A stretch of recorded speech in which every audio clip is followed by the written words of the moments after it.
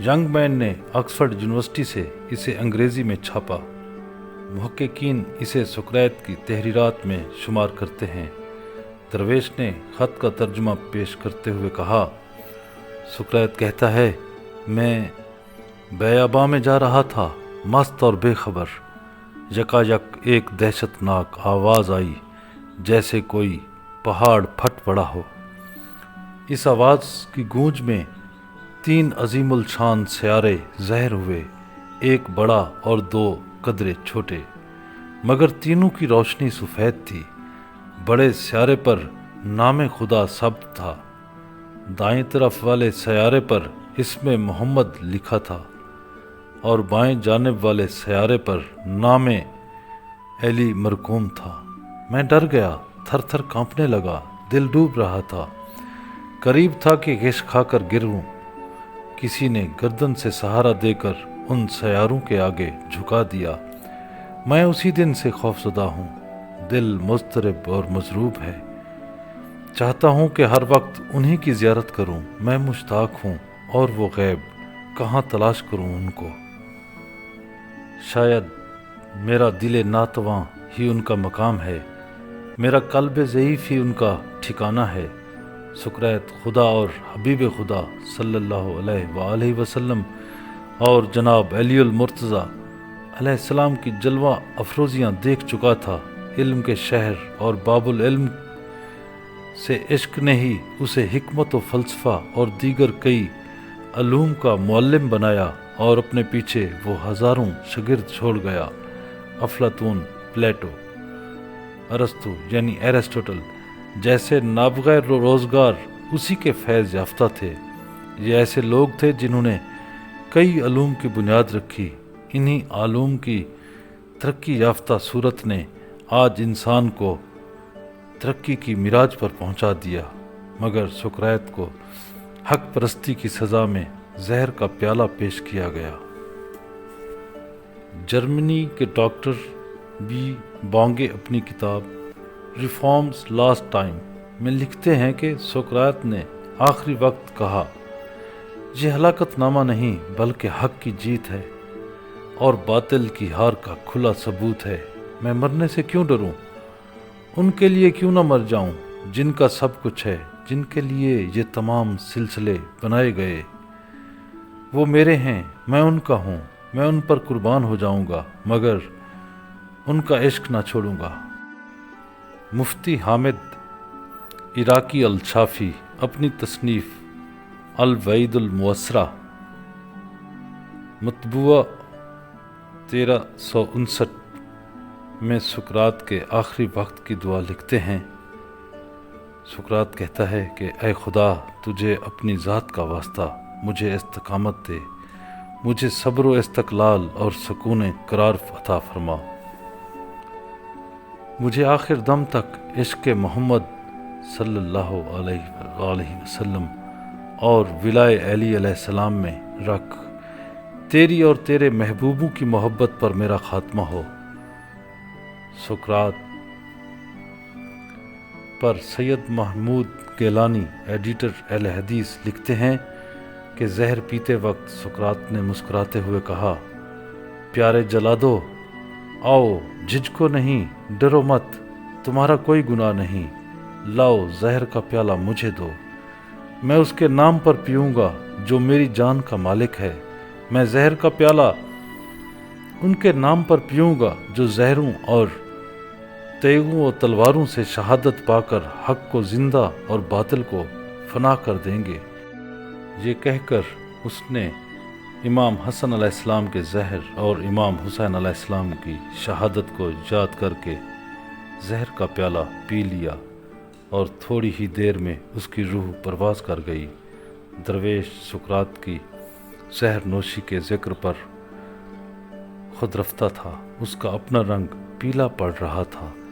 سنگت بھی سقراط کے اس نئے تعارف پر حیران تھی۔ انہیں تو آج تک سقراط کی اس حق پرستی کا علم ہی نہ ہوا تھا۔ اسے تو اہل بیت اطہار کی اس دنیا میں آمد سے بھی 3000 سال قبل نور ولایت کی جھلک مل گئی تھی۔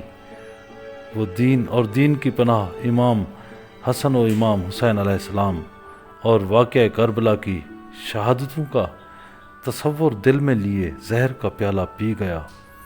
دنیا سقراط کو ایک حکیم اور فلسفی سمجھتی ہے۔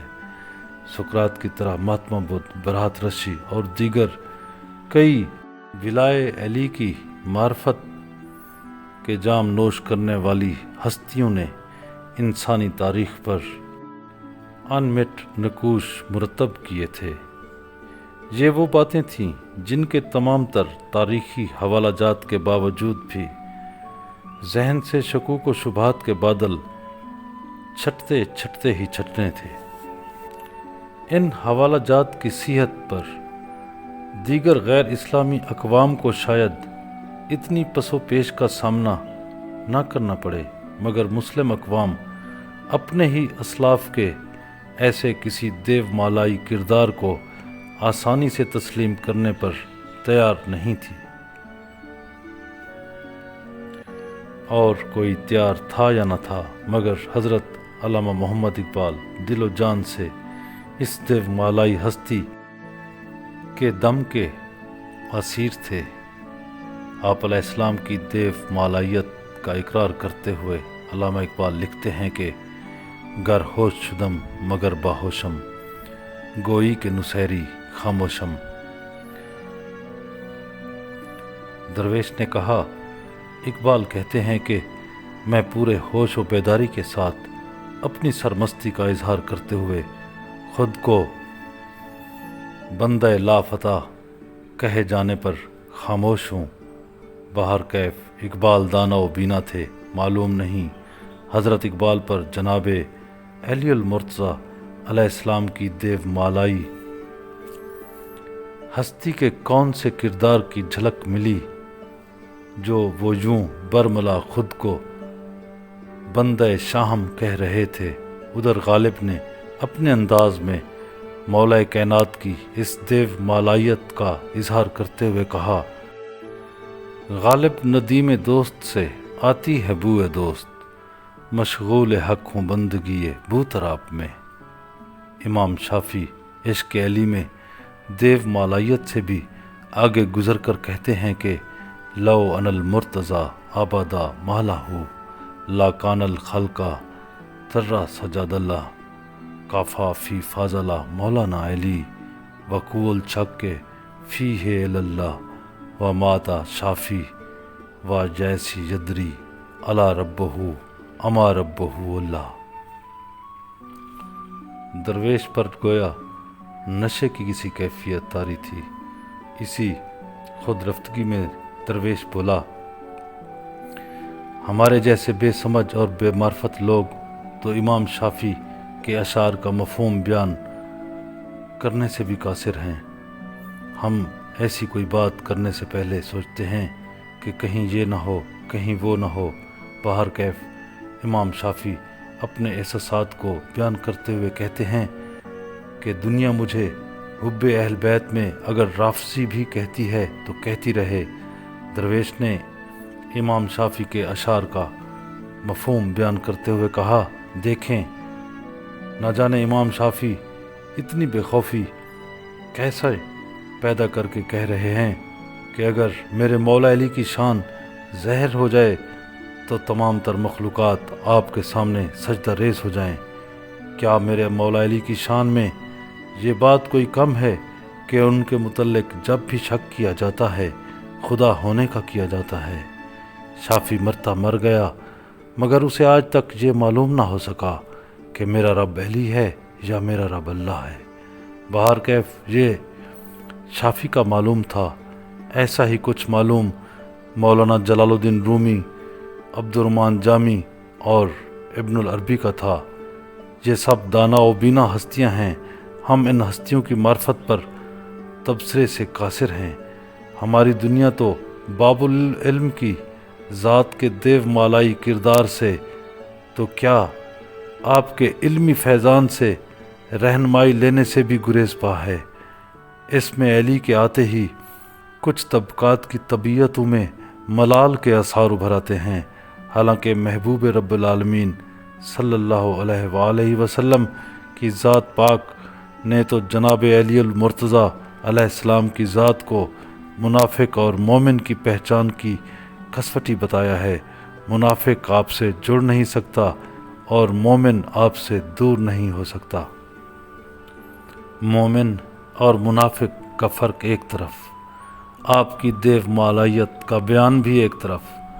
دنیا نے دیکھا ہے، آپ سے محبت کرنے والوں نے ہمیشہ مذہب کی عالمگیریت کی بات کی ہے، تقسیم کی نفی کی ہے۔ مذہب کو کسی تیز دھار چاقو سے سینے پرونے کی بجائے پیار، محبت، اخلاص، وفا، قربانی اور عدل و انصاف کی ایک ہی لڑی میں پروئے رکھنے کی بات کی ہے۔ اہل زمین اس دیو مالائی اور عالمگیر نجات دہندہ کی پہچان، معرفت اور محبت کے بغیر باب العلم تک رسائی نہیں پا سکتے۔ باب العلم تک رسائی نہیں ہوگی تو پھر یوں ہی علم جیسی خیر بھی شر کی حکمرانی کے لیے استعمال میں لائی جاتی رہے گی۔